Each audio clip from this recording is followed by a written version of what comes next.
Assalamualaikum warahmatullahi wabarakatuh. Perkenalkan, nama saya Gita Aprilianti Sapitri, mahasiswa dari Institut Ilmu Sosial dan Budaya Samawaria, Fakultas Ilmu Sosial dan Prodi Ilmu Pemerintahan semester 2. Nah, di sini saya akan mempresentasikan materi kuliah saya tentang sistem politik Indonesia yang diapu langsung oleh Bapak Irawansyah SIP MIP. Dua kata, yaitu sistem dan politik. Sistem adalah suatu kesatuan dari unsur-unsur pembentukannya, dan di antara unsur-unsur tersebut terjalin suatu hubungan yang fungsional. Sedangkan politik diartikan sebagai siasa yang berarti strategi. Jadi, sistem politik adalah sebagai keseluruhan kegiatan politik di dalam negeri atau masyarakat, yang mana kegiatan tersebut berupa proses alokasi nilai-nilai dasar kepada masyarakat dan menunjukkan pola hubungan yang fungsional di antara kegiatan-kegiatan politik tersebut. Batasan sistem politik menurut beberapa ahli. Yang pertama, Rusandi Simonpura.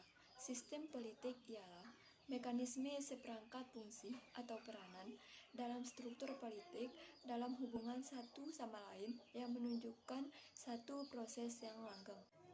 Yang kedua, menurut Soekarno, sistem politik ialah tata cara pengaturan negara.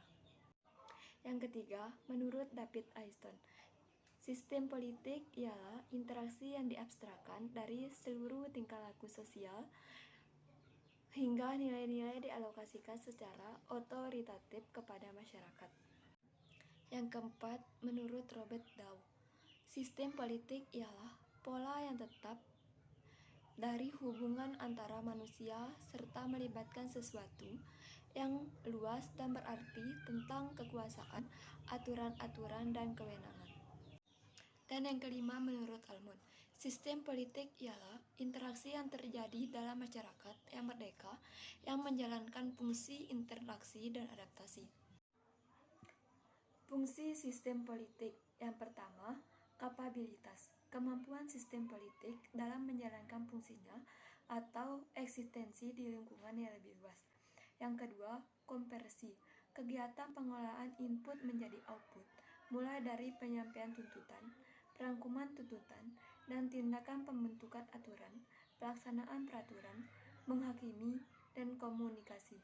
Yang ketiga adalah adiktif, menyangkut sosial dan rekrutmen yang bertujuan menetapkan bangunan struktur politik dari sistem politik.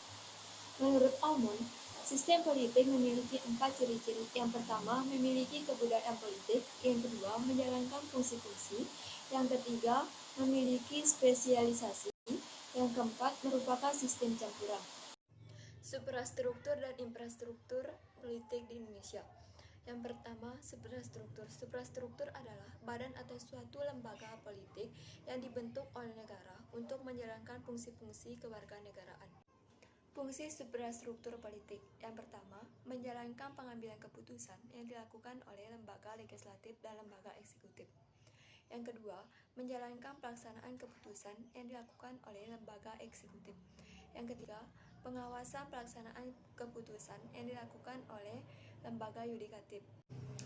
Infrastruktur politik adalah lembaga politik atau mesin politik informal bersifat tidak resmi yang berperan secara tidak langsung dalam pengambilan kebijakan-kebijakan politik oleh suprastruktur politik.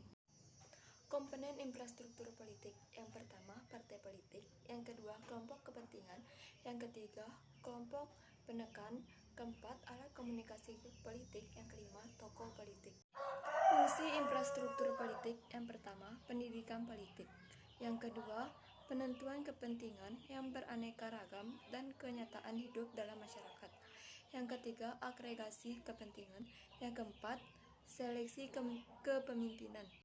Sekian yang dapat saya sampaikan, lebih kurangnya saya mohon maaf. Semoga apa yang saya sampaikan melalui video ini bisa bermanfaat bagi kita semua. Wassalamualaikum warahmatullahi wabarakatuh.